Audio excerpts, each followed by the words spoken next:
Kit. How was that for you, having to jump into this character, jump into this seal, with not really much to go on, and you're doing this one scene, and like, how did you bring that character to the screen? Yeah, I mean, it's very far from anything I'd done before, and you know, the kind of environment that I grew up in and exist in now. So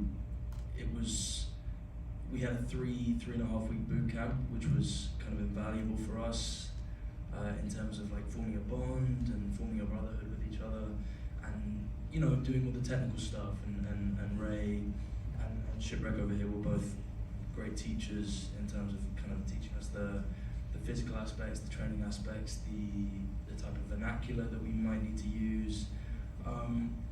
Yeah, I mean, it's the experience that we had in the boot camp and during shooting was nothing in comparison to what we were trying to replicate, but it gave us an idea of the type of feelings, a fraction of the type of feelings that we might have for one another.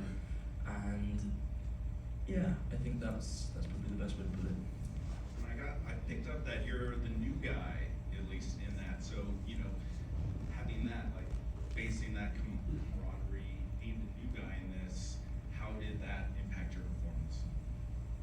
Well, I got to speak to the guy that I was playing, to the guy that my character's based on. So that was one of the questions that I asked him, you know, in terms of, did it feel like you were the youngest, and did that feel like an aspect in the environment that you were in? And he told me that obviously the fact that there were different age groups did have a slight aspect. For the most part though, it was just like if they trusted you to have their back, then it was as simple as that, you know, and they were all brothers. And yeah, I think I was the youngest in the cast, and that, whether I really noticed it or not, probably did have an impact. But yeah, I mean, I think we all felt like equals, and I think that kind of comes across in the film. They haze him a little bit, and they kind of take the mick. But there's a real, I think the love is still very much there, just as it is kind of throughout all of them.